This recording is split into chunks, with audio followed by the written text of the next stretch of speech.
Le bâtard du roi.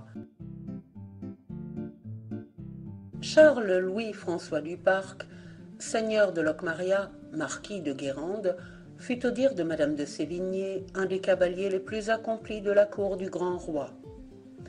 Possesseur d'immenses domaines au joli pays de Plégat, sur la limite des départements actuels du Finistère et des côtes du Nord, il s'y fit construire au centre de ses terres une belle résidence dans le goût du temps, sorte de Versailles en raccourci, dont les plans furent redressés par Perrault et les jardins dessinés par le nôtre. Les anciens du bourg de Plégat parlent encore du château du Marquis comme d'une demeure enchantée. On y voyait, compte-t-il, deux salles merveilleuses, l'une couleur de soleil, l'autre couleur de lune. Les plafonds avaient tantôt la splendeur éblouissante d'un ciel d'été à l'heure de midi, tantôt la profondeur et le mystère d'un firmament nocturne peuplé de millions d'étoiles. Quant à l'ameublement, il défiait toute description. Le marquis ne faisait cependant, au milieu de ses somptuosités, que de rares et brefs séjours. Et lorsqu'il y paraissait, c'était pour promener à travers la magnificence des appartements ou sous les nobles frondaisons du parc une tristesse morne, un incurable ennui. Il arrivait en automne vers la Saint-Michel, au moment de l'année où se payaient les fermages. Son carrosse s'arrêtait sur la place du bourg, près de l'entrée du cimetière. Il en descendait, toujours seul, pénétrait dans l'église, s'agenouillait devant la statue de Saint-Égat, placée à gauche du maître-autel, et après une longue prière entrecoupée de soupirs, arrosée de larmes silencieuses, regagnait à pied le logis seigneurial. D'une saison à l'autre, les gens se demandaient « Nous amènera-t-il cette fois sa femme ?» On disait la marquise belle comme une fée, mais il courait sur elle des bruits étranges. Un domestique du château, étant un jour entre deux vins, avait laissé entendre qu'elle était de race vagabonde. Une égyptienne peut-être, une fille de réprouvés errants, poussée au hasard des grands chemins. Le seigneur de Guérande l'avait vue et l'avait aimée follement. Elle dansait dans la rue en jupe courte, des anneaux à ses pieds, une vraie saltimbanque. Il avait demandé congé au roi, sous prétexte d'aller en Hongrie guerroyer contre le Turc. C'était en réalité pour suivre la danseuse. Il fut absent 18 mois. Lorsqu'il revint à la cour, il promenait l'égyptienne à son bras. Il l'avait, prétendit-il, rencontrée en Pologne, et il la présenta comme la descendante d'une des plus anciennes familles de ce pays. Jamais créature plus séduisante n'avait franchi le seuil du palais de Versailles. Chacun lui fit fête. Le roi lui-même s'éprit de sa grâce exotique, de ses yeux de sortilège au regard long, mystérieux et déconcertant. C'est alors que le marquis porta la pioche dans le donjon de ses ancêtres et le remplaça par une construction luxueuse, aménagée de telle sorte que sa jeune femme put s'y reposer de la cour sans trop la regretter.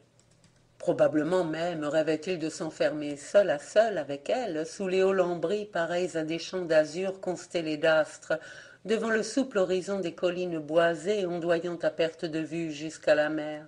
Mais ce fut en vain qu'il la voulut entraîner vers ce lieu de délices. Le temple bâti, la divinité à laquelle il était dédié refusa d'y paraître.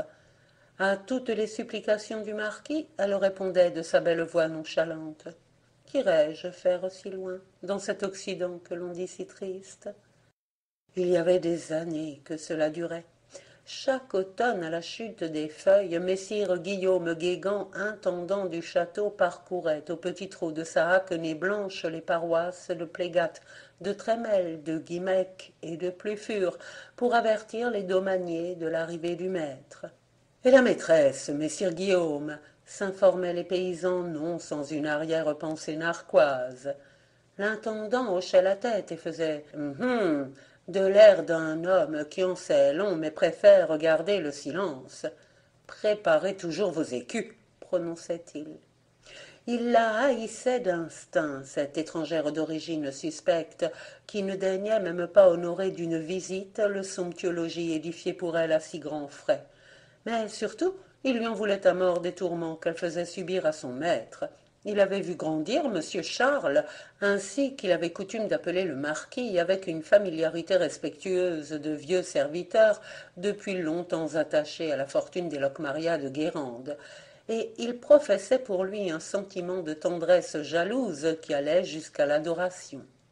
Or, d'un automne à l'autre, il constatait chez ce maître si ardemment vénéré une fatigue de plus en plus manifeste, qui creusait les traits, voûtait la taille, marquait tout ce puissant organisme d'un signe précoce de caducité.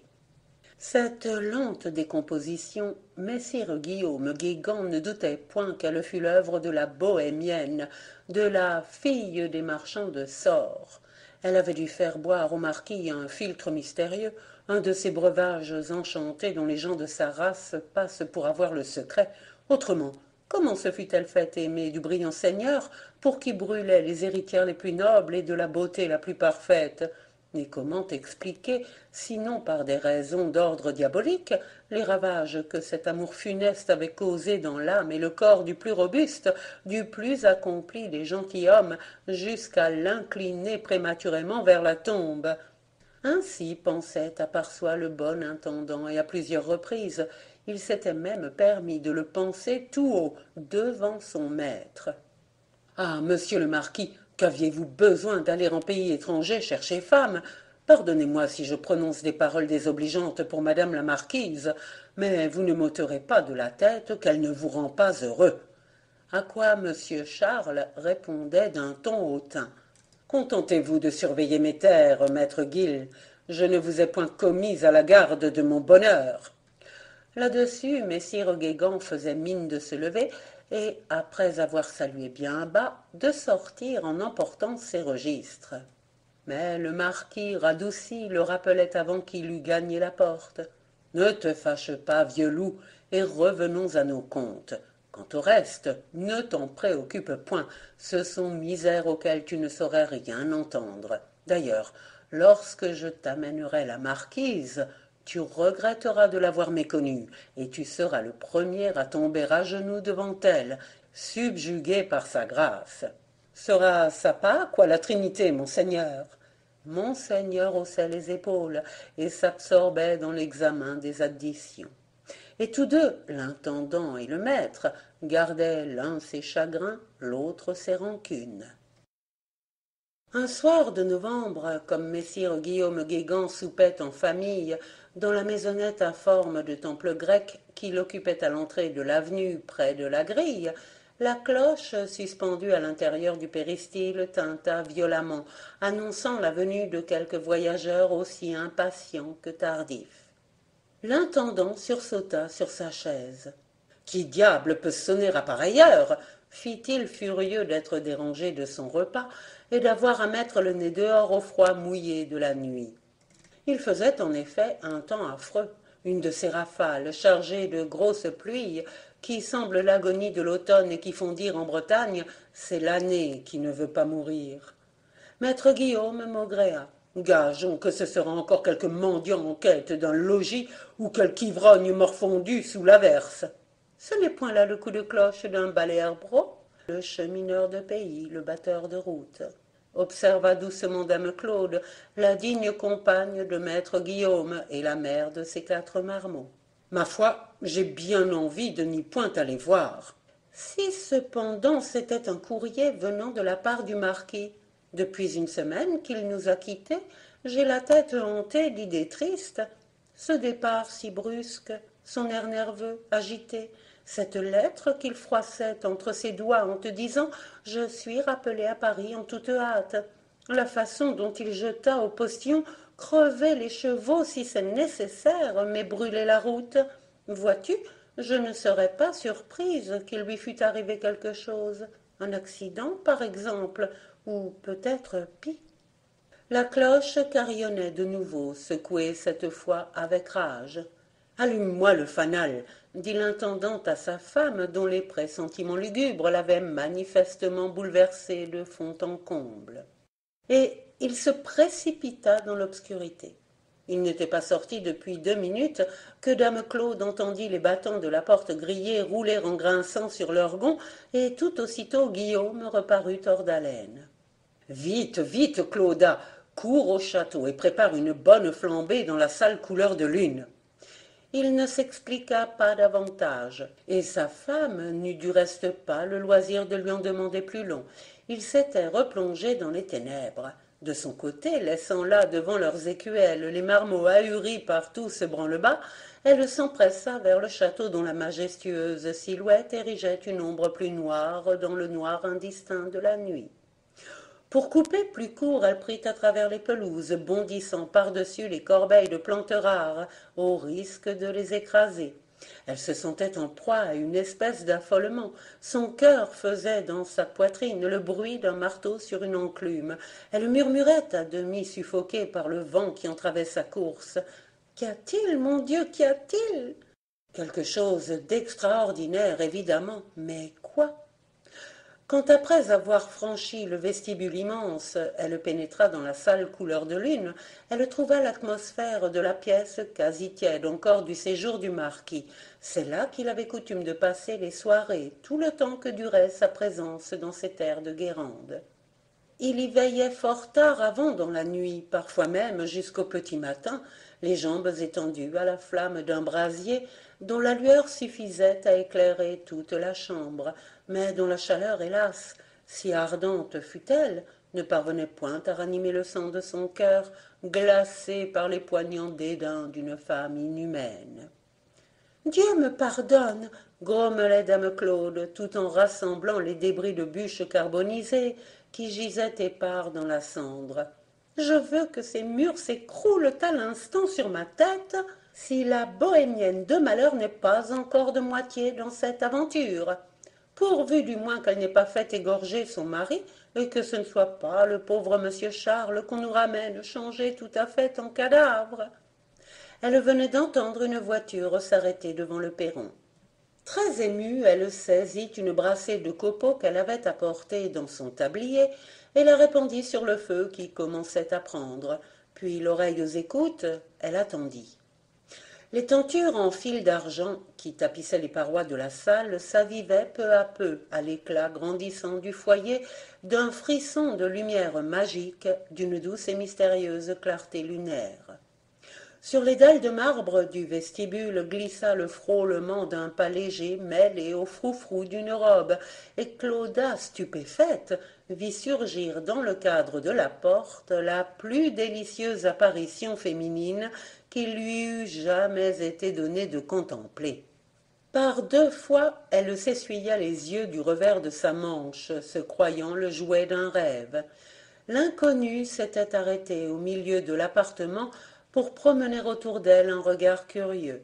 Les hautes glaces de Venise disposées de place en place contre les parois, de façon à multiplier et à prolonger le décor en des perspectives infinies, semblaient prendre plaisir à se renvoyer de l'une à l'autre l'image de cette femme, comme séduite par les lignes harmonieuses de son corps, par tout ce qu'il se dégageait d'elle d'impérieuse et d'étrange et d'inexprimable beauté.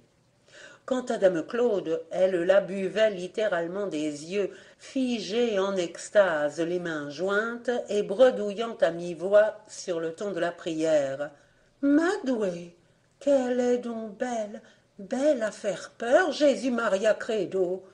D'un mouvement de la nuque, la nouvelle venue avait rejeté en arrière le capuchon du vêtement de fourrure qui l'enveloppait toute et dont les plis traînaient sur ses talons avec l'ampleur d'un manteau royal. On voyait pointer sa gorge, fine et rebondie, et son cou se mouvoir en de lentes ondulations, et son fier visage au profil énergique luire d'une splendeur mate, d'une splendeur de jaune ivoire que tempérait une patine d'or bruni. Ses cheveux crépelés qu'un cercle de métal enserrait à la hauteur du front s'échappaient en cascades massives et bleuâtres jusqu'à noyer les épaules. De longs cils vibrants ombrageaient les yeux et en amortissaient l'éclat. Les lèvres s'entr'ouvraient, rouges et comme saignantes. Quelle est cette princesse merveilleuse? Quelle est cette fée? Se demandait l'intendante, immobile et charmée. Au même moment, maître Guillaume Guégan, répondant à sa pensée, lui criait du seuil de la pièce. Salut, madame Clauda, c'est la marquise. Il se reprit aussitôt, craignant sans doute de s'être servi d'une formule trop familière, et ce fut avec une sorte de solennité qu'il ajouta. Notre très haute et très puissante maîtresse, madame la marquise de Locmaria, de Lesmaes, de Langolvez et de Guérande, Dieu lui donne de longs jours et, après les joies de ce monde, celles du paradis en l'autre. Est-il possible? S'exclama dame Claude d'un accent où il y avait autant de frayeur que de surprise.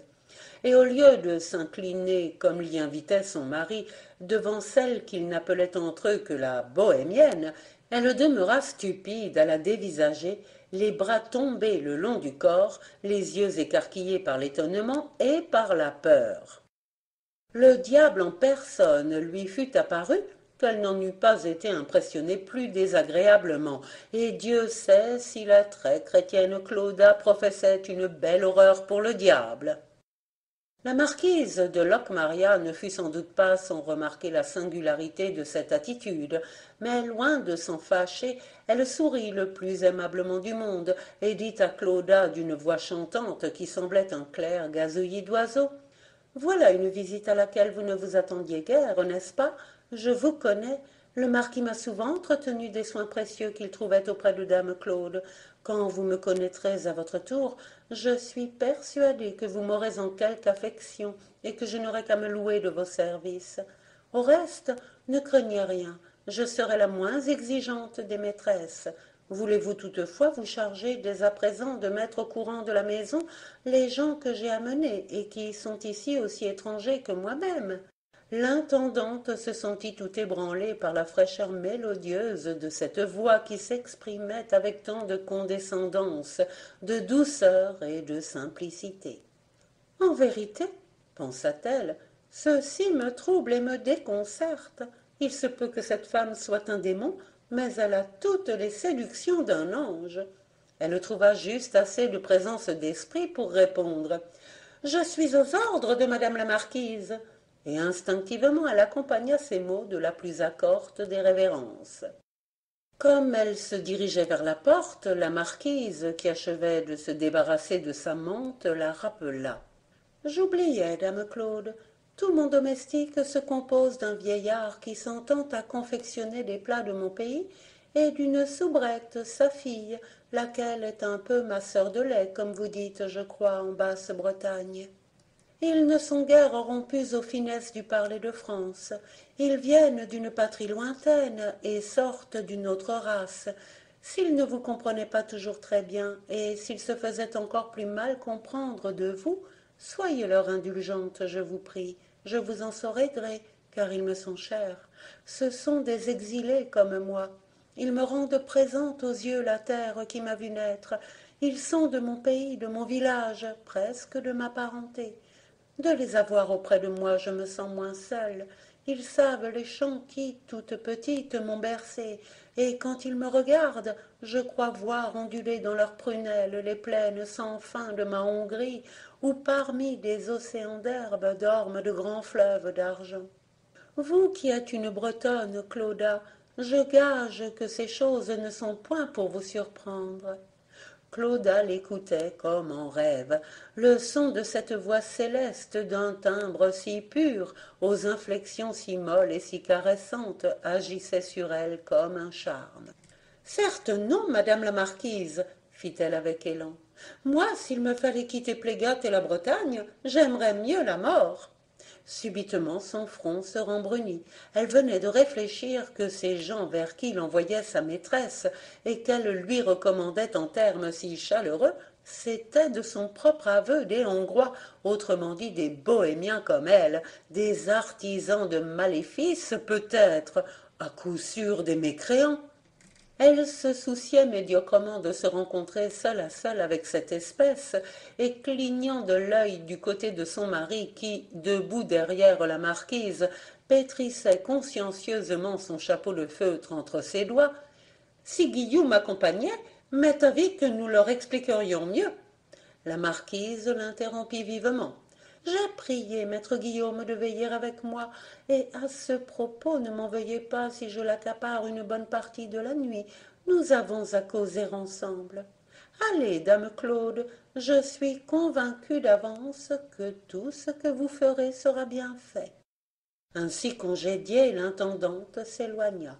Dès que le bruit de ses sabots se fut perdu dans la profondeur des corridors qui conduisaient aux cuisines, la marquise de Locmaria dit à messire Guillaume Guégan: Ayez l'obligeance d'allumer les candélabres. Je suis des pays du soleil, j'aime la clarté. Elle ajouta: Qu'il fait donc froid dans vos contrées d'Occident. En route, j'ai failli périr. Puis, au bout d'un moment, quand la flamme des chandelles se fut mise à brûler longue et droite, c'est très beau ici, soupira-t-elle. On se croirait en quelque chambre enchantée du palais des 1001 nuits. Elle s'était laissée tomber dans un fauteuil devant le feu, et le buste incliné vers l'âtre tendait, pour les réchauffer, ses mains menues et délicates que des mitaines de dentelle noire voilaient à demi. Ses ongles diaphanes, vus en transparence, ressemblaient à de fins pétales de rose. Et maintenant, madame, demanda l'intendant, très embarrassé de sa personne dans ce mystérieux tête-à-tête. Maintenant, asseyez-vous là. Elle lui montrait un siège en face du sien. Approchez-vous davantage, davantage encore, insista-t-elle. Je désire que vous m'entendiez bien. J'ai fait 150 lieues tout d'une traite pour arriver jusqu'à vous, à l'extrémité de cette terre de l'Ouest qui passe dans les traditions de mes ancêtres pour être le purgatoire du monde, un lieu de pénitence, un séjour de lamentation et de deuil. Que de fois votre Seigneur et le mien ne m'a-t-il pas supplié à genoux de l'y suivre? Obstinément je répondais non, et voici que je suis venue. Vous vous doutez bien qu'il a fallu qu'un impérieux besoin m'y contraigne. J'ai tergiversé aussi longtemps que j'ai pu. Plus tard, il eût été trop tard.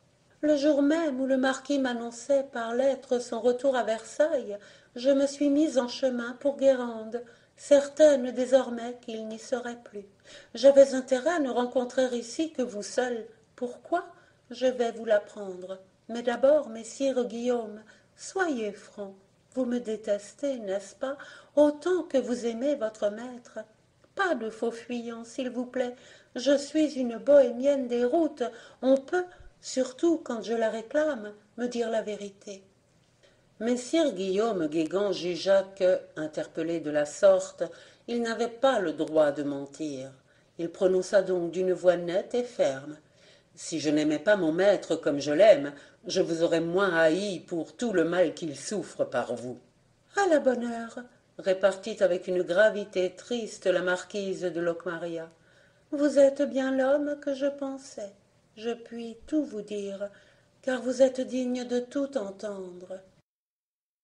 Dame Claude, cependant, après avoir piloté les gens de la marquise à travers les appartements réservés à leur maîtresse, et qu'elle allait occuper pour la première fois, après leur avoir fourni d'assez mauvaise grâce d'abord, et finalement avec une obligeance à peu près apprivoisée, les renseignements les plus complets et les plus minutieux sur les habitudes de la maison, dame Claude était rentrée chez elle sous la nuit sombre où les arbres du parc, animés par l'ouragan d'une vie effrayante, poussaient des plaintes lugubres et se tordaient en des convulsions désespérées. La superstitieuse paysanne songeait: Madame de Locmaria nous arrive escortée par la tempête. C'est signe que de tout ceci il ne résultera rien de bon. Au logis, elle trouva les 4 marmots qui dormaient à poing fermé, les coudes sur la table. Elle les coucha, saisit son tricot et s'installa près du foyer, à la lueur d'une chandelle de résine, pour attendre le retour de Guillaume Guégan. Une curiosité fiévreuse la travaillait. Elle brûlait d'impatience de connaître les impressions de son mari à la suite du mystérieux entretien qu'il avait en ce moment même avec la marquise. Que pouvait-elle avoir à lui confier de si important au débarquer d'un si long voyage avant d'avoir pris aucune nourriture, aucun repos? Pourquoi son arrivée coïncidait-elle à 8 jours près avec le départ de son mari? Le marquis savait-il, en roulant sur Paris, que sa femme faisait à rebours la même route, s'acheminant vers la Bretagne? S'il le savait, pourquoi n'en avait-il rien dit à Guillaume? Pourquoi ne l'avait-il pas averti, elle, Clauda, d'avoir à tout préparer en vue de cette visite imminente? La lettre qui le rappelait et qui l'avait troublé si fort, l'avait-elle donc bouleversé au point de lui faire oublier, sinon la venue de sa femme, du moins les dispositions à prendre pour la recevoir comme il convenait?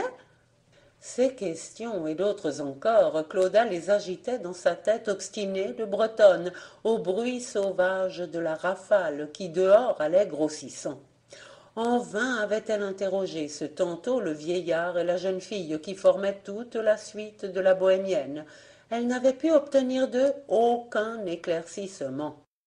De singuliers personnages, d'ailleurs, ces domestiques, et combien différents des gens de même condition à qui l'intendante était accoutumée d'avoir affaire durant les séjours du marquis en son château de Plégat. Le vieux, avec sa grande crinière de lion, dont les mèches venaient se perdre jusque dans les flots étalés de sa barbe blanche, avait la majesté d'un patriarche biblique, l'air solennel et triste d'un souverain détrôné. Une houppelande verte à brandebourgs noirs l'enveloppait des pieds à la tête et le faisait paraître d'une taille démesurée. Il parlait peu, par phrases brèves, graves comme des sentences.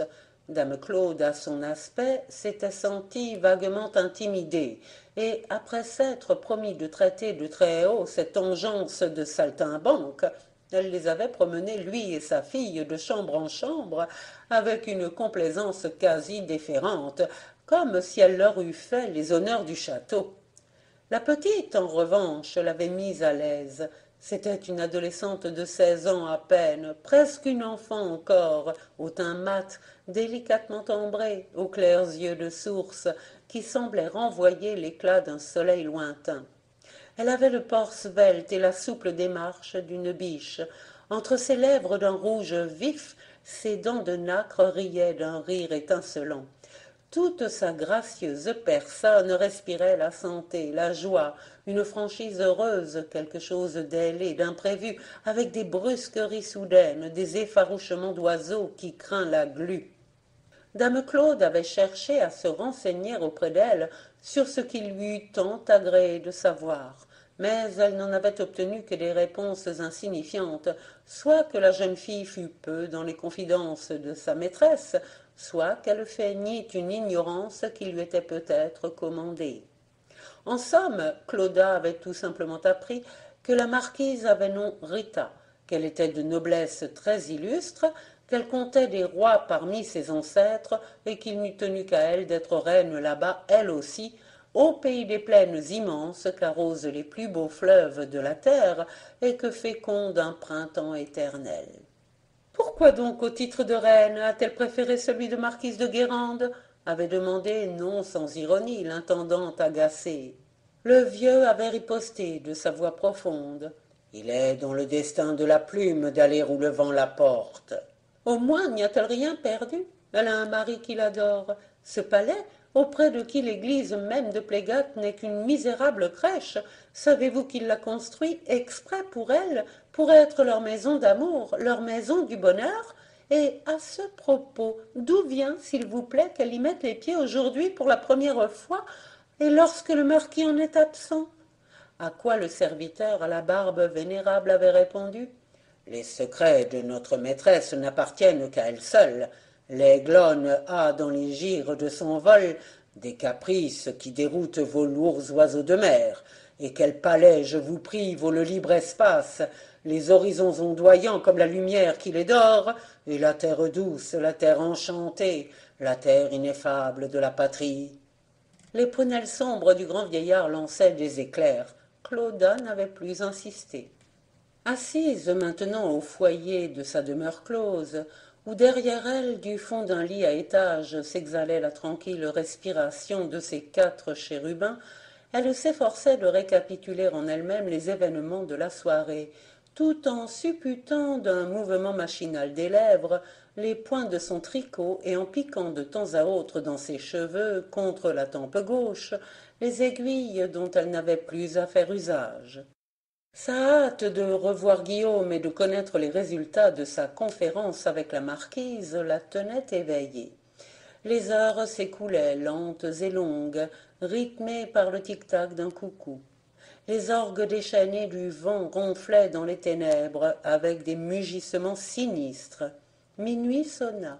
Fidèle aux traditions de sa race, l'intendante suspendit sa tâche. Dans les croyances bretonnes, c'est une impiété de poursuivre le travail au-delà de minuit. À partir de 7 heures jusqu'au premier chant du coq, les vivants doivent faire place aux morts. Jeta un fagot d'ajonc dans le feu qui commençait à pâlir, et tirant son rosaire, se mit à réciter des oraisons. Enfin la porte s'ouvrit, et messire Guillaume Guégan se montra sur le seuil. Ah, tout de même, s'écria dame Claude, qui en était à son 10e de profundis pour les âmes du purgatoire, les funèbres ânes. Elle ajouta, tu dois être glacé, veux-tu que je te chauffe un peu de flip? Sorte de grog fait de cidre, d'eau-de-vie et quelquefois d'hydromel mélangé.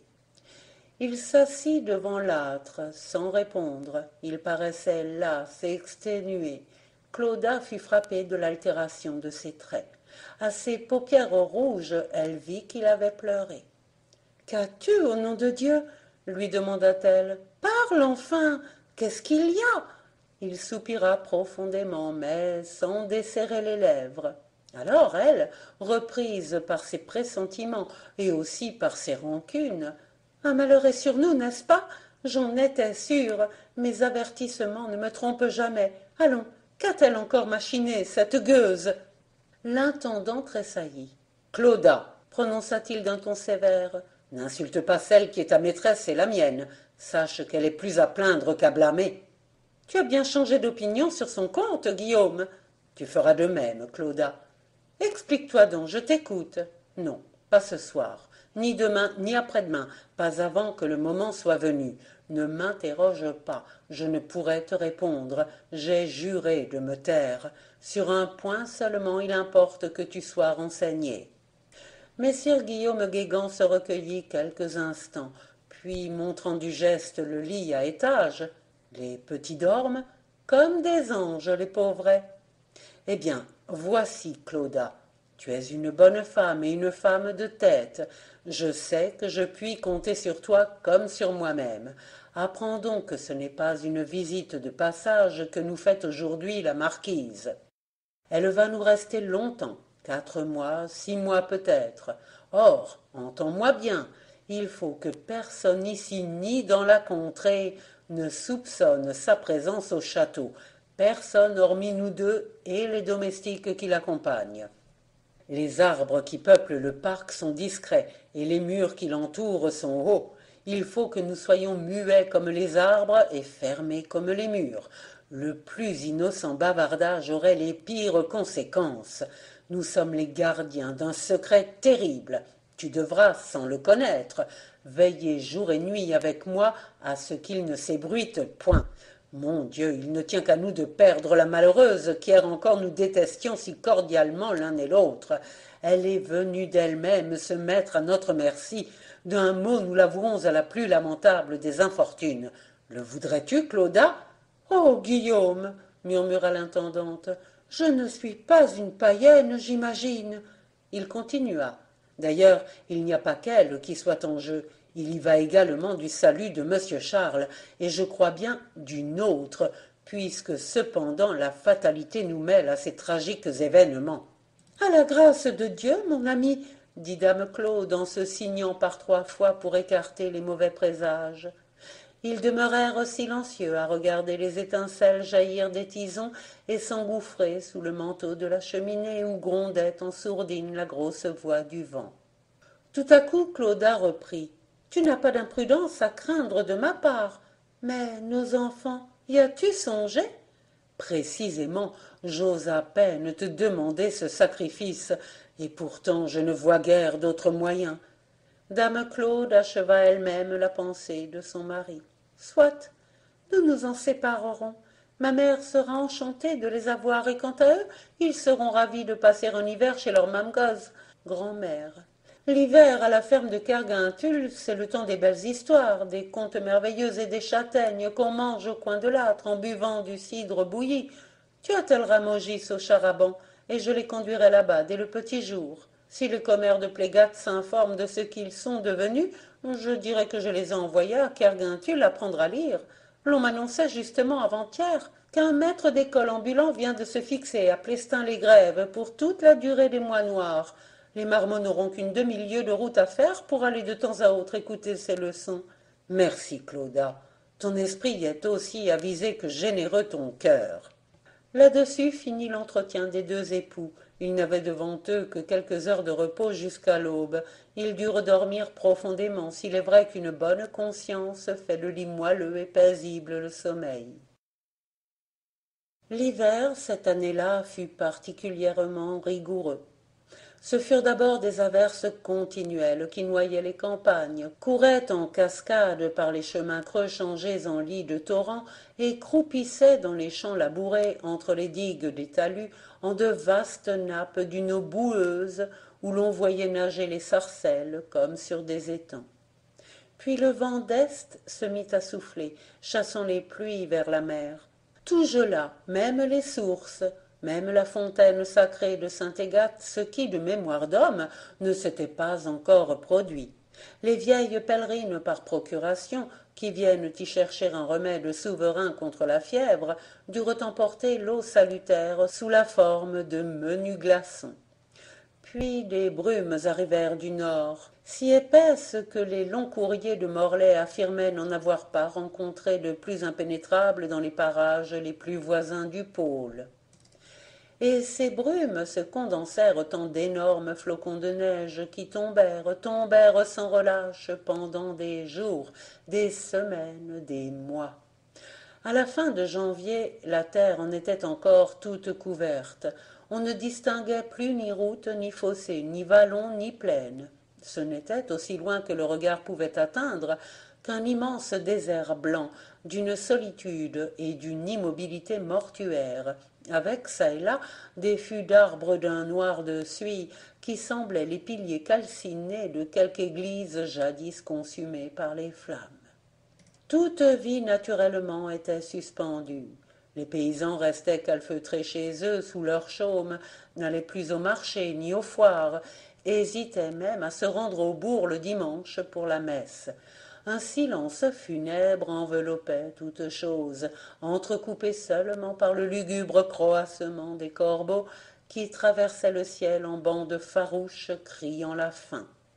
Il y eut des paroisses où le recteur autorisa ses ouailles à enterrer les morts dans les courtilles près des demeures, tellement les communications avec le cimetière du village étaient devenues impraticables. Messire Guillaume Guégan et sa femme, Claude Rioux, étaient, selon toute apparence, les seuls humains à se congratuler de la persistance de ce temps affreux. Grâce à lui, l'étroite surveillance qu'ils avaient organisée aux alentours du parc de Guérande, afin d'en écarter tout rôdeur indiscret, s'était trouvée simplifiée, plus qu'ils n'auraient cru. C'est à peine si, à de rares intervalles, un mendiant ou quelque chercheur de bois mort se présentait devant la grille.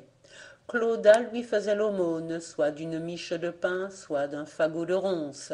Et l'homme s'éloignait bien vite, uniquement occupé de suivre à rebours dans la neige l'empreinte incertaine de ses pas. Le château, à l'extrémité de la longue avenue, avait son aspect habituel de veuvage et de solitude, si même il n'offrait pas aux yeux quelque chose de plus désert encore, et pour ainsi dire, de plus sépulcral.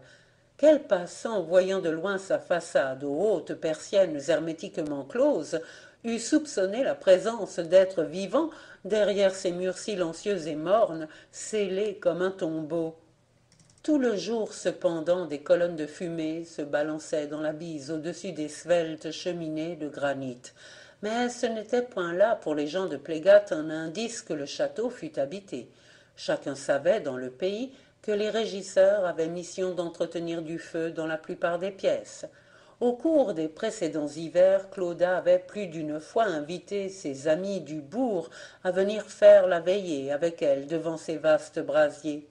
Comme elle ne les y conviait plus cette année, une d'elles lui en fit la remarque. « Pour Dieu, ne m'en parle pas !» répondit l'intendante, dont la sagesse inquiète avait tout prévu. « On m'offrirait les monceaux d'or que le château a coûté, que je ne consentirais pas à y mettre les pieds après la tombée de la nuit. » Et, à mots couverts d'un ton mystérieux, elle entama une histoire de fantôme dont elle avait, d'avance, arrangé les principaux épisodes dans son imagination de Bretonne créatrice de mythes. « Figure-toi, j'entrais sans penser à rien, je me penche pour allumer le feu. Tout à coup, brrr, une haleine glacée me parcourt la nuque. Je me retourne, et derrière moi, dans la glace, je vois une dame parée d'atours magnifiques qui me dévisage, la bouche fendue en un rire effrayant, le rictus d'une tête de mort, ma pauvre chère. En vérité, Clauda, c'est donc que la maison est hantée?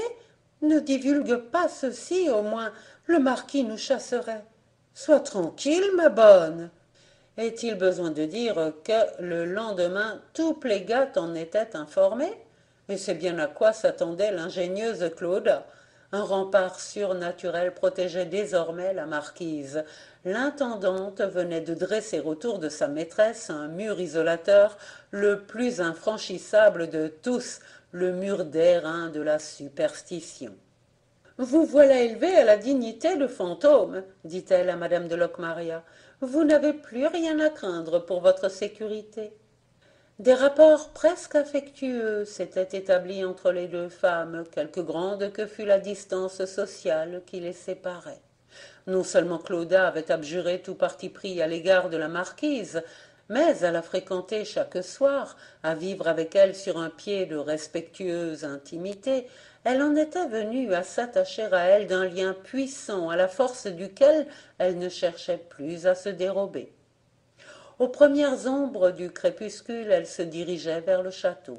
Wanda, la jeune Hongroise qui remplissait les fonctions de soubrette, l'introduisait incontinent dans la salle couleur de lune, où la marquise se tenait de préférence, brodant ou lisant à la clarté d'un flambeau de cire.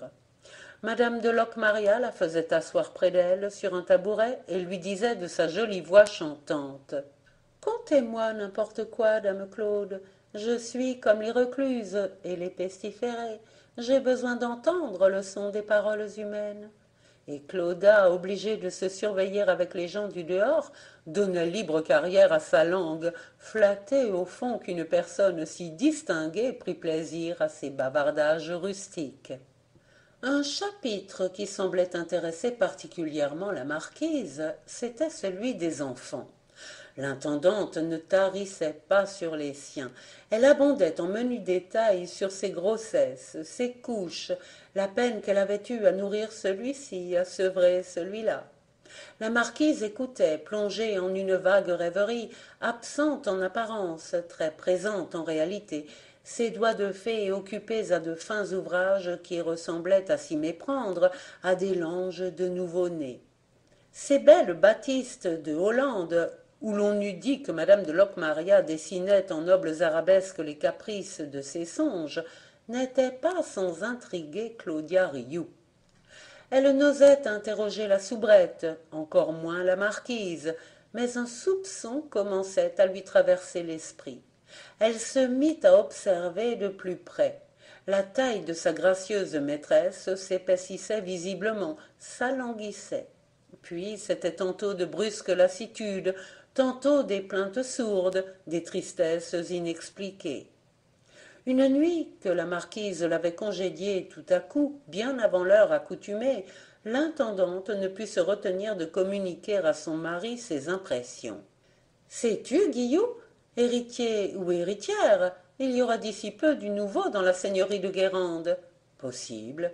fit-il de son ton calme, et il ajouta, feignant de réfléchir à l'importance de cette nouvelle.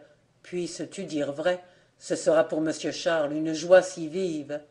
À partir de ce moment, Clauda ne se contenta plus d'aimer, de vénérer la marquise. Elle affecta vis-à-vis d'elle une dévotion spéciale, comme envers un être sacré.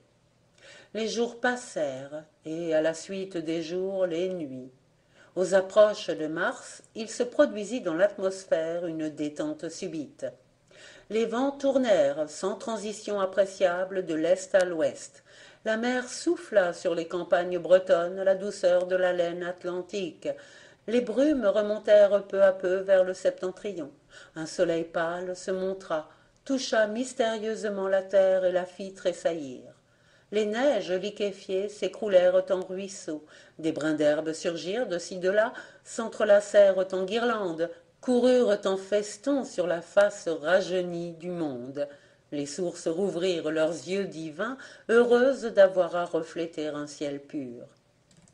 Un matin, messire Guillaume Guégan, qui avait le soin des écuries et des étables, dit à sa femme en rentrant au château: « La marquise désire te voir, reste à sa disposition jusqu'à mon retour, j'ai à m'absenter. » « C'est bien, » répondit Clauda. Les commères de Plégat, quand elles virent des marches de leur seuil déboucher sur la place le véhicule qui emportait l'intendant, ne manquèrent point de crier à celui-ci: « Déjà en route, maître Guégan ?» Ah, si elles s'étaient doutées. La journée finissait. Le vieux bohémien aux airs de patriarche, de roi pasteur, que la marquise appelait Ropardi, avait recommandé à l'intendante de demeurer avec sa fille dans la pièce qui précédait immédiatement la chambre occupée par madame de Locmaria. « Vous ne viendrez qu'à mon appel, » lui avait-il dit d'un ton bref en tirant derrière lui la porte. « Votre père est au médecin, Vanda ?» s'informa dame Claude quand elle fut restée seule avec la jeune fille. « Il n'est point de science dont le docteur Ropardi n'ait pénétré les plus secrets arcanes, » répondit Vanda, non sans un éclair d'orgueil dans ses grands yeux limpides que voilait d'une ombre bleuâtre ses longs cils. « Chez nous, dans la tribu, les gens prétendent que ses connaissances sont infinies. Il n'y a que la steppe ou que la mer, affirme-t-il, qui soit aussi vaste que son esprit. Il entend le langage des vents et celui des étoiles. Les herbes lui ont révélé dans les nuits de lune leurs vertus salutaires ou malfaisantes. Il serait, s'il le voulait, aussi puissant pour le mal que pour le bien. Mais en même temps qu'une intelligence incomparable, il porte en lui un sentiment divin. C'est une âme de lumière vivifiante et douce comme le soleil. Jamais il n'a fait usage de son prestigieux génie que pour soulager, pour guérir. Rita Donghi, notre maîtresse, est en bonne main. » Une plainte continue s'élevait de l'autre côté de la cloison. « Quelles sont en pareille occurrence les habitudes de votre pays ?» interrogea la Hongroise. « Nous prions, » fit l'intendante en se mettant à genoux. « Sur les rives de la Tisa, l'on chante. » Et tandis que Clodariou invoquait à mi-voix la Vierge Mère et Sainte Brigitte, patronne des femmes en couche, elle commença de fredonner doucement dans son idiome barbare une chanson en mineur qui tantôt se traînait en notes graves et lentes, tantôt courait rapide sur un rythme allègre et précipité. Soudain, la porte de la chambre où la marquise souffrait les douleurs de l'enfantement s'entrebâilla pour donner passage à la tête léonine de Ropardi. « Venez, » dit-il en s'adressant à Clauda. En même temps, il jetait à sa fille: « Les astres ne m'avaient point trompé, c'est un garçon. » C'était un garçon, en effet, de formes à la fois élégantes et robustes, et qui visiblement ne demandait qu'à vivre. Dame Clauda ne lui eût pas plutôt entr'ouvert les lèvres pour lui faire avaler, selon la coutume bretonne, une cuillerée de vin sucré, qu'il l'ingurgita d'un trait comme un petit homme, à la très grande joie de l'intendant extasié. « Il a la peau merveilleusement dorée de sa mère !» songeait-elle en le dodelinant devant le feu pour apaiser ses premiers cris. Elle s'ingéniait, d'autre part, à lui trouver des ressemblances avec le marquis, avec monsieur Charles, et sa pensée allant à son maître, elle s'étonna tout à coup qu'il ne parût point en une circonstance aussi solennelle, quoiqu'elle fût habituée désormais à ne plus s'étonner de rien, tant cette atmosphère d'étrangeté, de mystère et de circonspection, où elle était confinée depuis près de 5 mois, l'avait comme blasée sur les choses les plus extraordinaires et les événements les plus imprévus. À peine venait-elle d'évoquer le souvenir de M. de Locmaria qu'un bruit résonna dans l'escalier. Elle tressaillit. Si c'était lui pourtant. Ce fut Guillaume Guégan qui se montra sur le seuil. La nourrice est là, dit-il à voix basse au vieux Ropardi qui avait marché à sa rencontre. Celui-ci murmura. C'est bien, faites ce qui est convenu. Et se tournant vers l'intendante, il lui fit signe de se lever avec l'enfant. Suis-moi, Clauda, prononça messire Guillaume. Avant de s'éloigner, il demanda au vieux. Et la marquise? Voyez, elle repose. Par l'ouverture des rideaux dans la pénombre de l'alcôve, on apercevait la tête pâle et fine de la jeune femme noyée dans les ondes brunes de ses beaux cheveux épandus. Elle semblait dormir d'un sommeil enchanté. Avant 3 jours, reprit le majestueux vieillard, elle sera sur pied, comme toutes les filles de notre race. L'intendant et sa femme descendirent aux appartements du rez-de-chaussée, précédés de Vanda qui les éclairait. Clauda tenait le nouveau-né soigneusement enveloppé dans des linges magnifiques aux dessins compliqués et multicolores, ceux-là même que la marquise avait passé l'hiver à broder, bercés au bavardage de la Bretonne. Ils enfilèrent une longue suite de corridors et de salles jusqu'à cette partie du château que M. de Locmaria avait aménagée à dessein pour être, selon sa propre expression, le paradis de ses enfants, car il avait pensé à tout le marquis, sauf à la fatalité qui était entrée dans sa vie sur les pas de la bohémienne. Plantée gauchement au milieu de la pièce, dont le parquet luisant réfléchissait en raccourci sa robuste silhouette, une paysanne en coiffe attendait debout, les mains croisées, sous son tablier et l'oreille aux écoutes. Clauda la dévisagea d'abord sans la connaître, puis avec un cri joyeux. « Hé, Madoué, Guillaume, mais c'est ta sœur Margot !»« Madoué, mon Dieu, à quel autre aurais-je pu me fier ?» répliqua l'intendant. Encore heureux que Marguerite se soit trouvée nourrice et qu'elle ait consenti par obligeance à nous rendre service en cette occasion. 3 jours plus tard, ainsi que l'avait prédit le docteur Ropardi, ni dans ses traits, ni dans son allure, la marquise de Locmaria ne portait trace de la crise qu'elle venait de traverser. Sa taille avait recouvré sa sveltesse onduleuse, ses longs mouvements serpentins qui étaient chez elle d'une grâce inexprimable, d'une séduction infinie. Accoudée à une des hautes croisées de sa chambre, qu'elle avait ouverte toute large, elle buvait avec avidité l'air du soir parfumé d'une capiteuse odeur de printemps naissant. Le soleil d'avril se couchait au fond de l'espace, dans un admirable ciel d'or, de vert et de pourpre. Sous cette lumière mourante, les feuillages encore tendres des futaies du parc roulaient, nuancés de teintes merveilleuses, comme les vagues d'une mer. Les angélus des villages bretons se répondaient à travers la sonorité des campagnes. De mélancoliques sons de cornbaud retentissaient, mêlés au beuglement des troupeaux. Un charme doux et triste émanait de toutes choses. « Il eût pourtant fait bon vivre ici, » soupira la marquise. « Que ne m'a-t-il d'abord emmené en ces lieux? Ce qui est n'eût peut-être pas été. » Des larmes lui montaient aux yeux. Elle les essuya d'un geste brusque. Un doigt discret heurtait à la porte. « Vous m'avez mandé, madame ?» dit messire Guillaume Guégan. Et remarquant la fenêtre ouverte, « Vous voulez donc vous tuer? Ignorez-vous que la fraîcheur peut vous être mortelle ?» Elle eut un sourire énigmatique. « Oh !» fit-elle, « le grand air me connaît. Je suis née sous une tente, messire Guillaume, une tente dont les lambeaux mal assujettis claquaient au vent des steppes, et j'ai grandi au hasard des routes. Savez-vous ce qu'elle disait, la première chanson que j'ai retenue? Écoutez-la d'abord, je vous la traduirai ensuite. » Elle se mit à chanter dans la langue des Romanichels.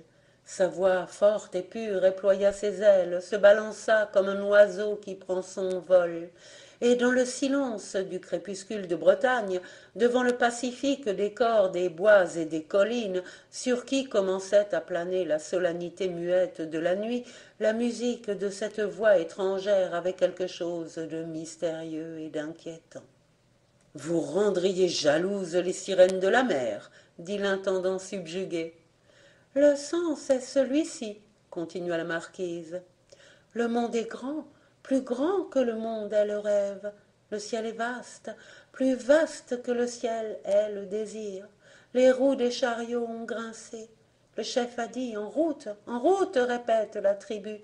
Il faut aller, aller sans trêve. Les passereaux ont des nids. Les hommes éphémères se bâtissent des demeures, mais la race, fille de l'air, comme l'air mouvant est mobile. Le vent la soulève, elle part. Le vent la chasse devant lui. L'ancienne cendre n'est pas éteinte, qu'elle allume un foyer nouveau. Ne t'attache à rien, tout est périssable. Il faut aller, il faut aller. Elle répéta d'un ton résolu et comme scintillant à elle-même un ordre. Oui, il faut aller. Elle ajouta presque aussitôt. Cet entretien est le dernier que nous avons ensemble, messire Guillaume. Tout est concerté, tout est prêt pour le départ. Prévenus par Repardi, les compagnons dont je vais de nouveau partager quelque temps la vie errante s'arrêteront cette nuit même devant la grille. Mêlés à eux, perdus dans leur rang, je pourrais, j'espère, sortir de France sans encombre et regagner à petite journée la terre hongroise que j'aurais dû ne quitter jamais. Elle s'interrompit pour tirer de son sein un pli scellé d'un sceau rouge. J'ai voulu tout prévoir, même l'improbable, même l'impossible. Gardez par devers vous ce papier. Il contient des renseignements qui vous permettront de me retrouver à quelque moment que ce soit, tant que Rita Dangui sera de ce monde. Je n'ai d'ailleurs rien de plus à vous dire que ce que vous savez. J'emporte de vous un souvenir qui ne périra qu'avec moi. Vous m'avez été indulgent et doux. Recevez ce diamant, il me rappelle ma honte. Vous l'échangerez contre de l'or honnête qui assurera la dignité de vos vieux jours et constituera une aisance à chacun de vos fils. » Sa voix tremblait. Encore plus ému qu'elle, l'intendant, baissant la tête et faisant effort sur lui-même, demanda « Et le vôtre, madame, la petite créature innocente qui est votre sang et qui peut-être ne vous connaîtra jamais, aurez-vous donc le cœur de partir sans l'avoir vue, sans l'avoir embrassée ?» La marquise ne répondit pas, mais elle fit de la tête un geste qui disait non. Arrivée à Guérande par une nuit de tempête, elle s'en éloigna par une nuit d'apaisement et de calme. Dans l'azur assombri du ciel, piqué de nuages qu'enflait comme des voiles le souffle d'un vent léger, la lune voguait, traînant derrière elle un long sillage pailleté d'une écume d'argent. Une troupe de saltimbanques, de baladins, de jongleurs, qui depuis près d'un mois couraient les foires et les pardons d'alentour, étaient venus camper à la brune dans un terrain vague à l'entrée du bourg de Plégat. Ce fut en compagnie de ces truands que madame de Locmaria, marquise de Guérande, de l'Esmaès et autres lieux, quitta la somptueuse demeure édifiée à sa gloire par le dernier rejeton d'une des plus antiques familles d'Occident. Elle était, du reste, méconnaissable. Elle avait repris la jupe courte, les bottes de cuir rouge, l'ample chemise de laine et le voile de soie voyante de la bohémienne d'antan.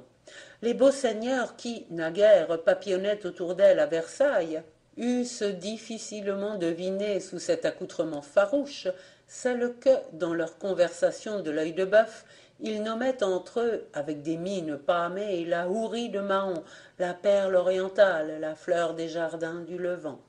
Sa beauté n'avait pas changé, si ce n'est qu'à la voir ainsi vêtue, on lui trouvait un je ne sais quoi de plus étrange et de plus rare, quelque chose d'irrésistible et d'indomptable tout ensemble qui attirait et qui faisait peur. Il ne fut donné à messire Guillaume Guingamp de la contempler dans ce costume que l'espace d'un instant et à la lueur d'une lanterne de corne. C'en fut assez néanmoins pour lui faire comprendre la passion subite dont le marquis s'était féru pour cette femme, et le mal effrayant, le mal sans remède, dont pour avoir voulu la posséder, il se mourait. Quand dame Claude et lui eurent regagné à pas lents la maison de garde sous les grands ormes déjà feuillus, ils s'attardèrent tous deux d'un accord tacite sur les marches du péristyle, à écouter les cahots de plus en plus lointains des chars qui emportaient leur maîtresse. Ils assistaient encore par la pensée à toutes les péripéties de ce départ. Le vieux thaumaturge Repardi avait fait monter la marquise avec lui dans la voiture de tête. Debout à l'avant du chariot, il avait récité à haute voix dans sa langue une sorte d'oraison. Puis il avait fait entendre un glapissement guttural, cri d'adieu peut-être, signal de route en tout cas, car la caravane vagabonde aussitôt s'était ébranlée. Lorsque le dernier grincement des lourds véhicules se fut évanoui dans la direction de Plestin, l'intendante et sa femme se décidèrent enfin à rentrer dans leur logis désert. C'est égal, opina Claude Rioux. Je suis heureuse qu'elle nous soit venue, et d'autre part, j'eusse préféré ne la point connaître, puisque cependant nous ne devons plus la revoir. Messire Guillaume répondit avec une gravité triste. Qui sait? La volonté de Dieu est grande, Clauda. Le lendemain, un char-à-banc attelé d'un bidet griffère roulait à travers le pays montueux de l'Arrée, sur la route royale qui menait en ces temps-là de Plégat à Morlaix et de Morlaix à Carhaix, en passant par Lansnéanou.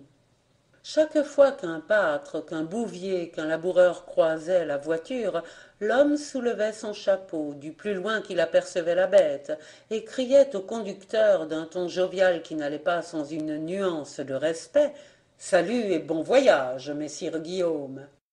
C'était en effet le régisseur de Guérande qui reconduisait sa sœur Margot à son manoir de Garendreuse, paroisse de Lansnéanou. La femme tenait étroitement fermées les pans de sa mante brune, d'où s'échappaient par intervalles les vagissements du nourrisson couché en travers sur ses genoux. « C'est une terrible responsabilité pour nous, Margot, disait messire Guillaume. Tu auras bien soin de lui, n'est-ce pas? Ce n'est pas un enfant ordinaire. Il se peut que de grands destins l'attendent. Après tout, tu as droit de savoir la vérité maintenant, à la condition de la garder pour toi seul. C'est plus que le fils d'un marquis. C'est le bâtard d'un roi. » La moisson commençait à peine dans le tiroir de Plégat.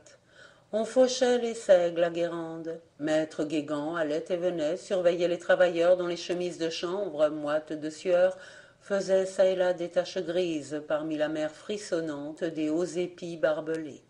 Soudain un faucheur se redressa pour lui crier de l'autre bout du champ: « Ohé, maître, voici Clauda qui accourt hors d'haleine et qui vous fait signe. » Il s'empressa au-devant d'elle. Elle le saisit par la manche de sa veste, l'entraîna à l'écart dans l'ombre verte des coudriers contre les talus, et trouva juste assez de voix pour soupirer. « Ah, mon pauvre homme, imagine-toi qu'il est arrivé, qu'il est là, qu'il veut te voir à l'instant. » L'intendant devint tout pâle. Sa femme reprit, après avoir soufflé avec force: « Tu ne saurais croire comme il a encore changé.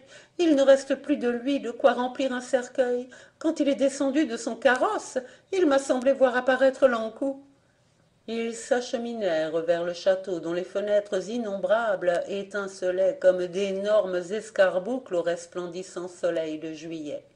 Guillaume Guégan s'était recomposé un visage lorsque le valet en livrée noire qui le guettait du haut du perron l'introduisit dans le salon d'honneur où l'attendait, debout et la tête inclinée sur sa poitrine, le marquis de Locmaria.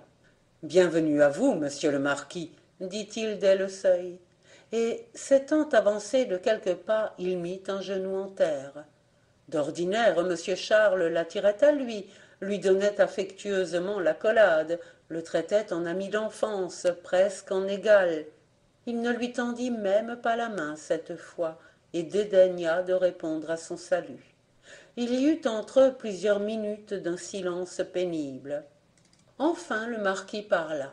« Prenez connaissance de cette lettre, » prononça-t-il d'un ton dur. « Vous me direz ensuite si ce qu'elle renferme est exact. » La lettre ne portait aucune indication de date ni de provenance. Elle était signée Rita Dangui. Guillaume Guégan la lut avec lenteur, posément, sans trahir aucune émotion. « Eh bien ?» demanda le marquis. « Il n'y a rien là-dedans qui ne soit vrai. » Les traits de M. de Locmaria se contractèrent douloureusement, et ce fut d'une voix sourde, tremblante, d'une fureur mal contenue, qu'il articula. « Ainsi, vous, mon homme lige, le serviteur né de ma maison, vous n'avez pas craint de vous faire, contre moi, le complice de cette drôlesse ?» Deux grosses larmes jaillirent des yeux de l'intendant et coulèrent dans sa barbe rude. Il ne se départit pourtant pas de son calme. « Il ne m'appartenait pas, répondit-il, d'interdire l'entrée du château à celle qui, portant votre nom, était en ces lieux légitime souveraine et maîtresse. Certes, et cette arrivée clandestine en mon absence, presque au lendemain de mon départ, vous sembla, n'est-ce pas, la chose du monde la plus naturelle. Vous ne vous êtes pas douté un instant que cette femme venait ici non pour me rejoindre, mais pour me fuir. » Le marquis persiflait, les lèvres serrées, la voix sèche et coupante. « Faites excuse, monsieur Charles, » riposta, toujours impassible, Guillaume Guégan. Le soir même de son arrivée, la marquise avait jugé à propos de m'en instruire. « Ceci est parfait, en vérité, et vous avez accepté de faire le jeu de cette aventurière.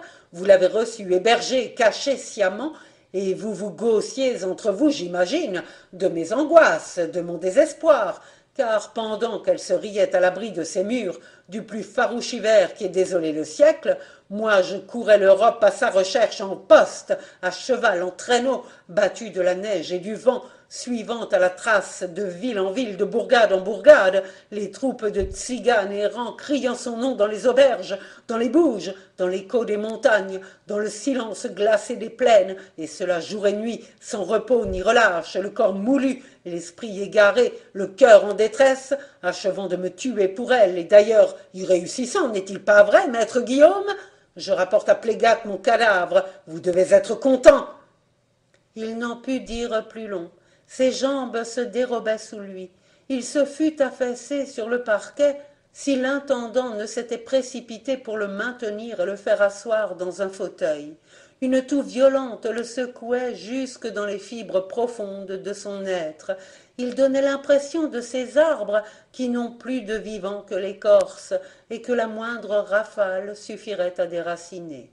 « Maître, » murmura Guillaume avec l'accent de la prière la plus humble, « condamnez-moi si vous voulez sans m'entendre, mais pour Dieu ne vous mettez point en ces états. » Le marquis tira de sa poche un flacon, huma quelques gouttes d'un élixir brunâtre et, ranimé, reprit. « Je suis venu au reçu de cette lettre vous demander les explications qu'on vous a, paraît-il, chargé de me fournir. Allez, je suis prêt à tout entendre et je prétends tout savoir. » Et comme Guillaume Guégan restait muet, les yeux fixés à terre, « Eh bien, qu'attendez-vous » L'intendant joignit les mains, supplia. « Pas maintenant, de grâce, vous n'êtes pas assez fort, cette révélation peut vous donner le coup mortel. »« J'admire vos scrupules, » répliqua le marquis, « mais ne vous embarrassez point pour si peu, ce coup mortel n'atteindra qu'un mort. Parlez !»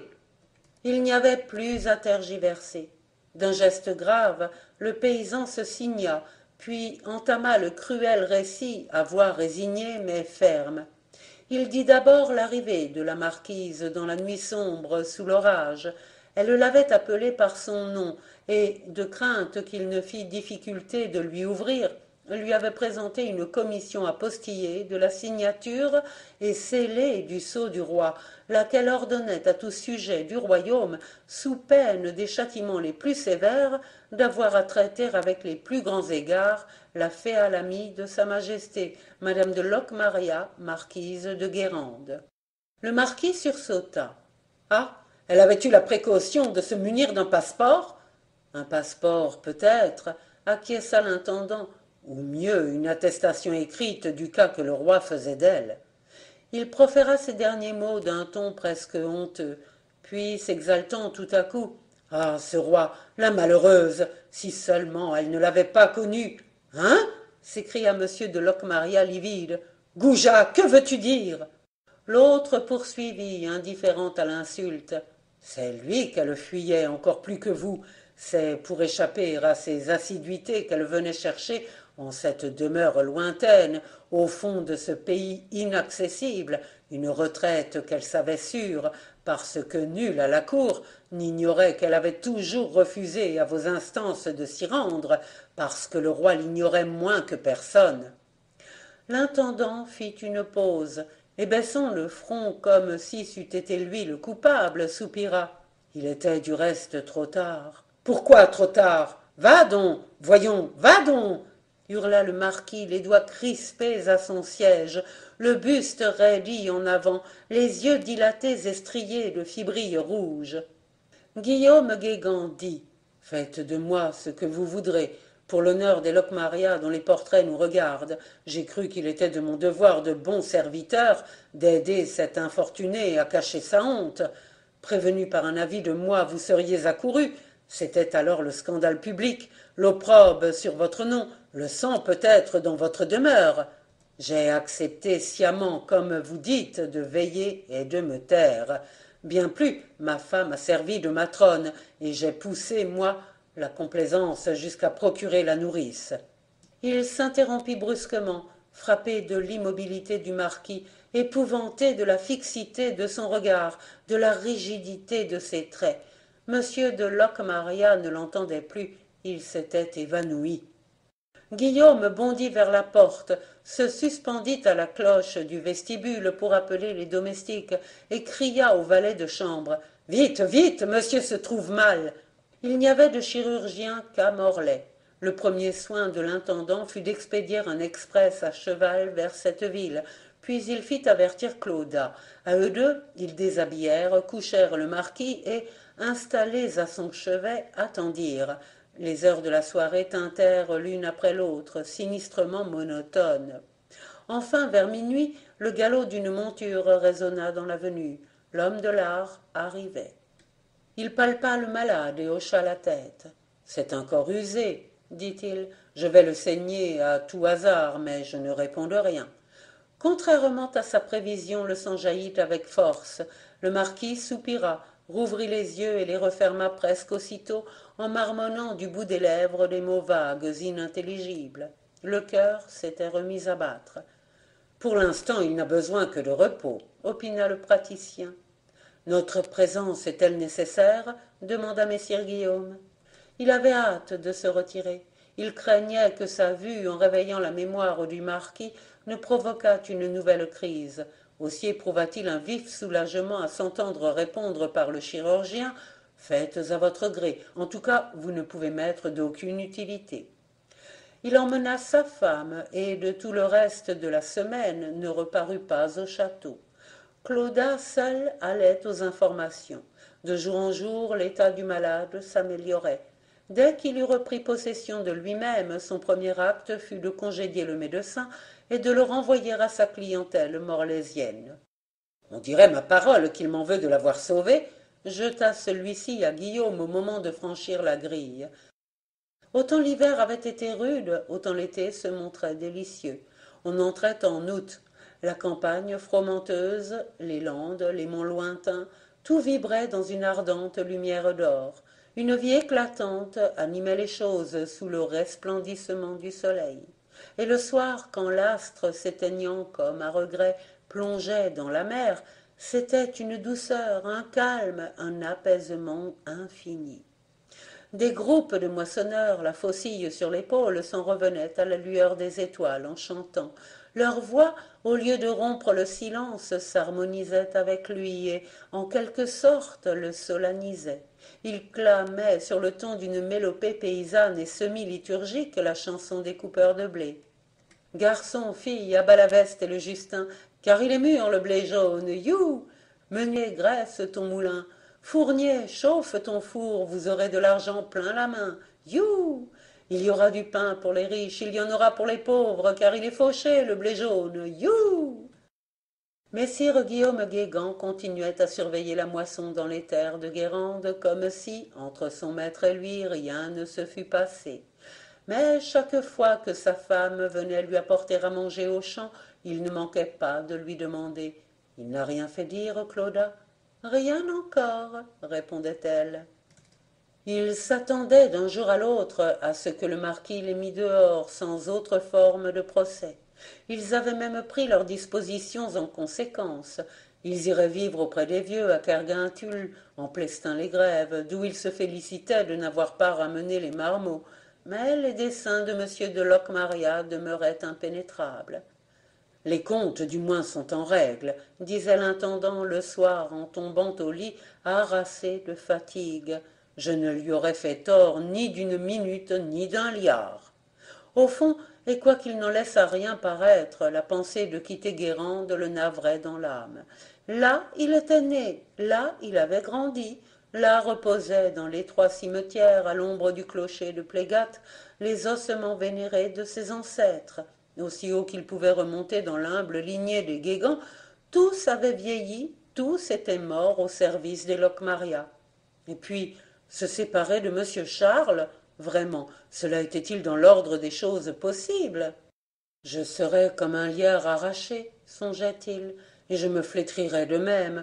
On ne transplante pas son cœur. Il s'attendrissait aux souvenirs des années anciennes, se remémorait les bontés du marquis, leurs causeries presque fraternelles dans la salle couleur de lune, les promenades où ils s'attardaient ensemble sous le ciel embrumé d'automne, et les demi-confidences auxquelles s'abandonnait parfois le maître avec son serviteur comme avec le plus sûr des amis. Guillaume remuait ces choses dans sa tête tout le long de la nuit, sans pouvoir en détacher son esprit, et restait les yeux ouverts dans les ténèbres à pleurer en silence, immobile, de peur de réveiller Clauda. Si, vaincu par la lassitude de ses membres, il s'endormait aux approches du matin, le sommeil ne lui versait pas l'oubli. Ses rêves ne faisaient qu'ajouter des tortures nouvelles aux angoisses de la réalité. Cette situation commençait à devenir intolérable. Il aspirait fiévreusement à être enfin fixé sur les intentions du marquis, tout en redoutant une rupture qui l'eût atteint aux sources mêmes de son être, dans ce qu'il avait de plus cher au monde et de plus sacré. Puis il n'y avait pas que lui en cause, il y avait encore l'autre, celui qu'il appelait le petit, ne sachant de quel nom le nommer, et qui poussait, ma foi, robuste et dru comme un beau rejeton de plantes saines, à garindreuse, là-haut, dans le grand air des monts. De la marquise, Guillaume Guégan s'inquiétait moins.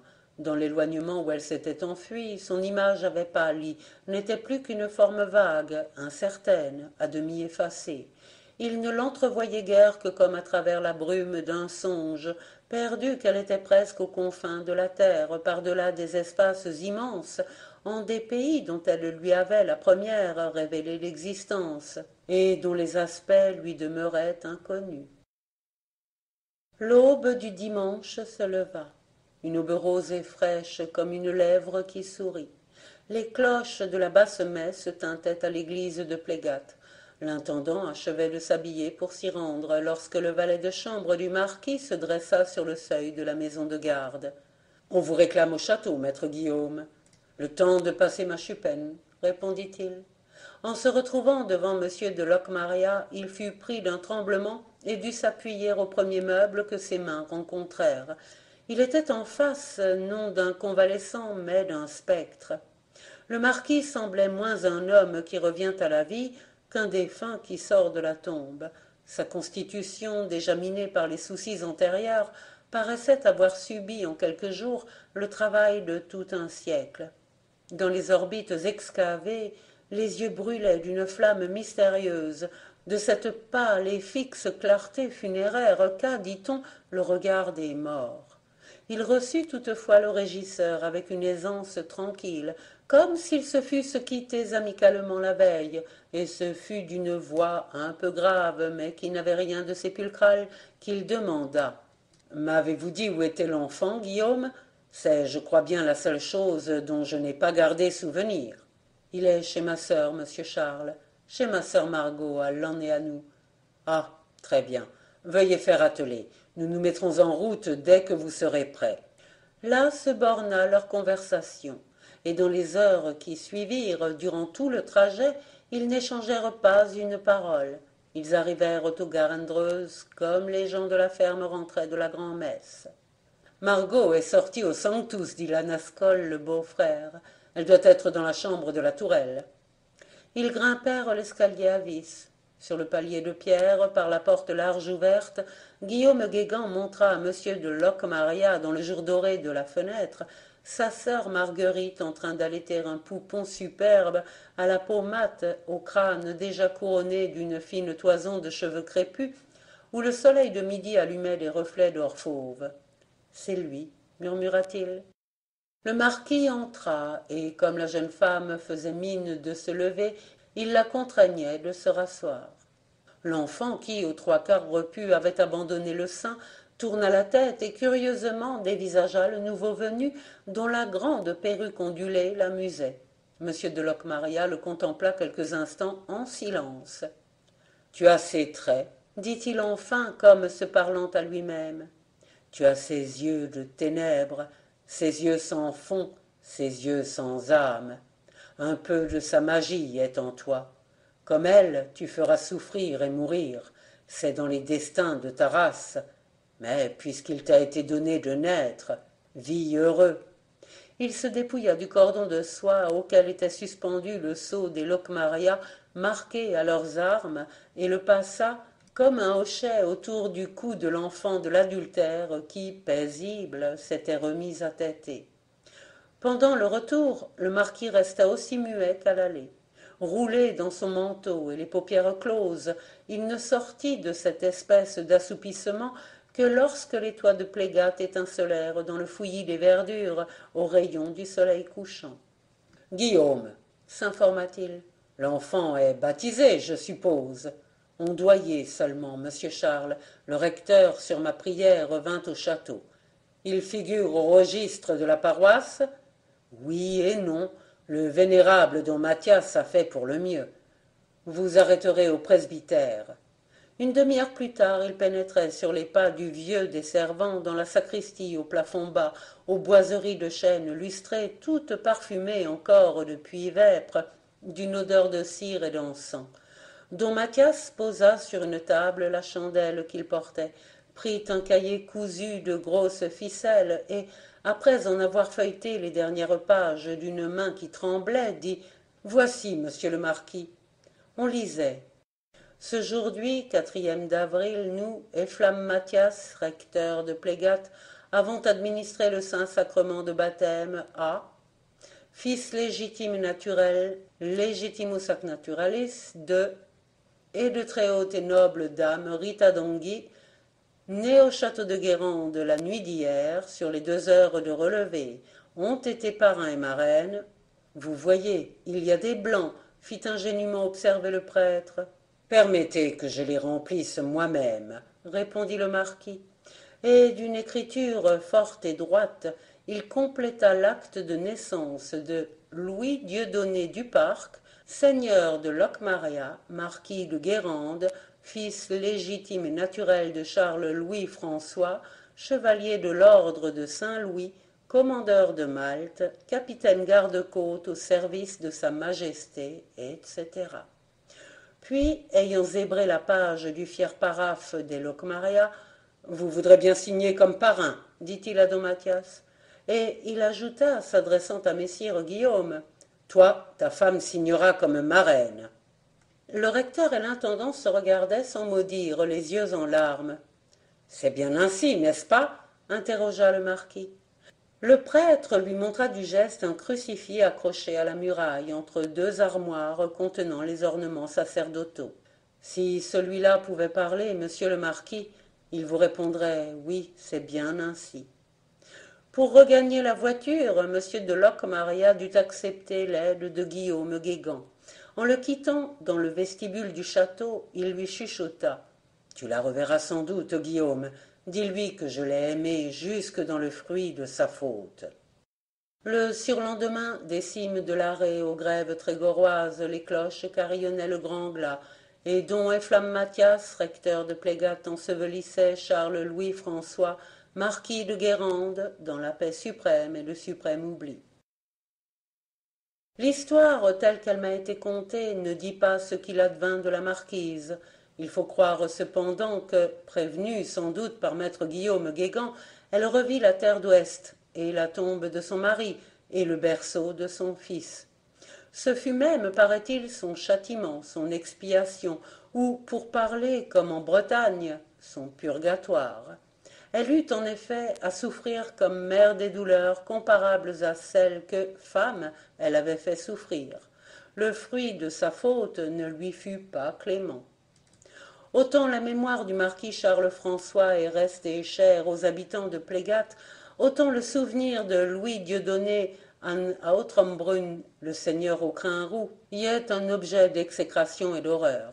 Les jeunes filles se signent si l'on prononce son nom devant elles, et les vieillards grommellent en hochant la tête. Le bâtard du roi? Dites plutôt le bâtard du démon. Les sangs qui se mêlaient en lui en avaient fait, d'après la chronique locale, un être monstrueux, une sorte de composé des plus étranges, quelque chose de cynique et de séduisant tout ensemble, de brutal et de raffiné, de magnanime et de pervers.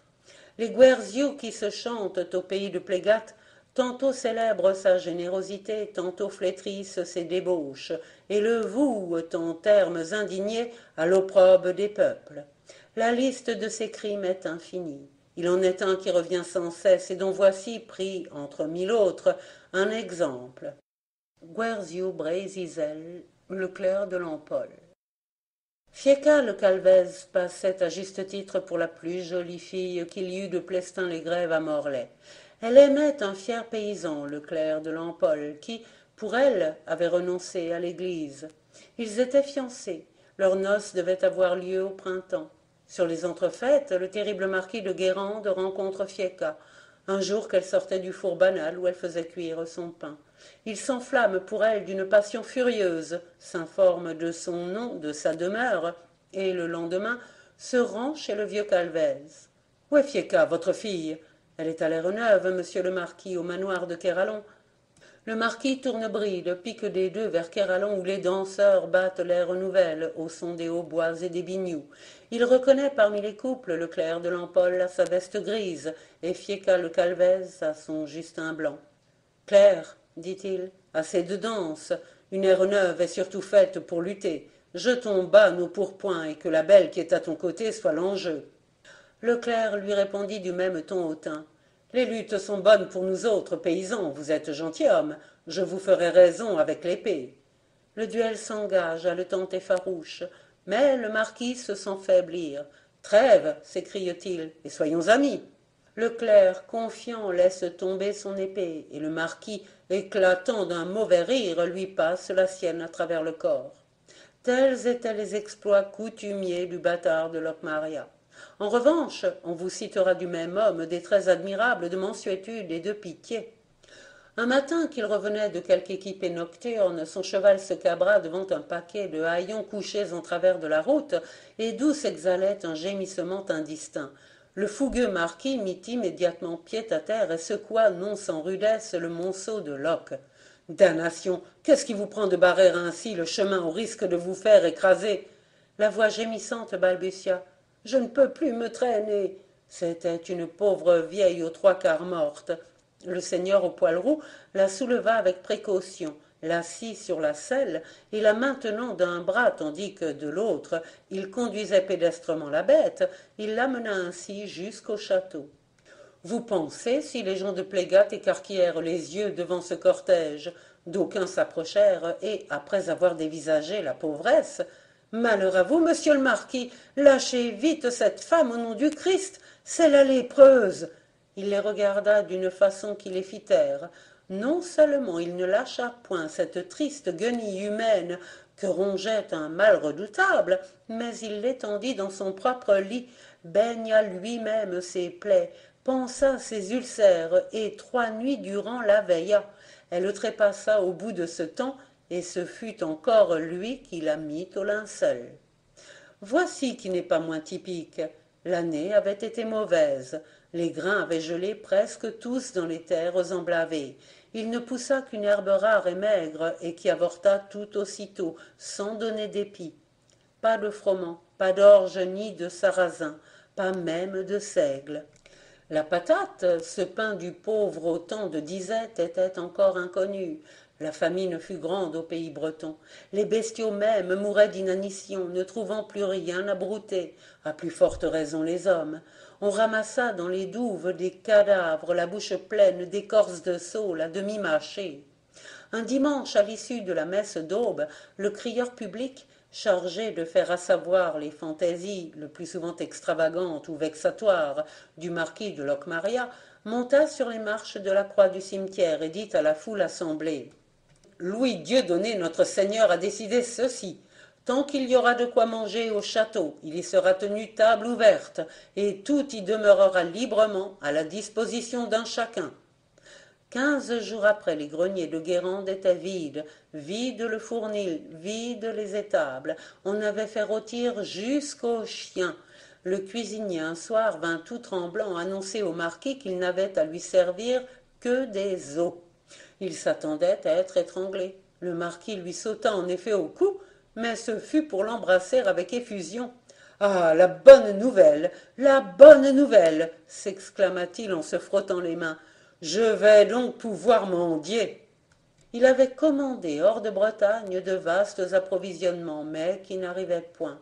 Pendant près d'un mois, il dut partager avec ses domaniers leur misérable pitance, dînant ici d'une rave, soupant là d'une tranche de pain de son.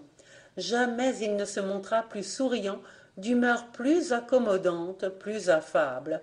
Il admettait des plaisanteries qu'en d'autres temps il n'eût point tolérées. Les paysans lui disaient: « En vérité, monseigneur, vous auriez dû naître gueux. » « Eh, ripostait-il, ne suis-je pas un peu de la race des quêteurs d'aumônes? Qui sait dans quels chariots ont roulé mes ancêtres ?» Car il ne faisait pas mystère de ses origines maternelles. Volontiers même il s'en targuait, ce qui ne l'empêchait pas de traiter la marquise, sa mère, comme la dernière des servantes. Madame de Locmaria s'efforça d'abord de maîtriser les écarts de cette nature effrénée. Elle n'y réussit point. Alors elle s'attacha, autant qu'il était en elle, à en prévenir les suites funestes. On raconte qu'elle passait les jours et souvent les nuits à surveiller de l'embrasure d'une fenêtre les allées et venues de son formidable fils. Dès qu'il sortait du château, avant qu'il eût franchi la grille du parc, elle courait à la cloche et sonnait le tocsin. Ce signal était entendu et compris de tout le pays environnant. Les jeunes filles se barricadaient chez elles, les hommes s'armaient de leurs pennes basses, prêts à toute éventualité. On savait que la bête avait quitté sa tanière et l'on se mettait en garde contre son féroce appétit. Madame de Locmaria mourut à la peine, mais son ombre, dit-on, habite toujours la somptueuse demeure élevée, voici 2 siècles, à son intention. On voit parfois, au crépuscule du soir, apparaître derrière les vitres son pâle et douloureux visage, noyé dans une opulente chevelure que les angoisses anciennes ont blanchie. Comment finit le marquis Brune? On l'ignore. Les complaintes populaires nous ont toutefois transmis les dispositions de son testament. Il distribuait sa fortune entre les églises de Plégat, de Plestin, de Plouigneau, de Lanmeur, de Plougonvert et fondait un hôpital pour les pauvres.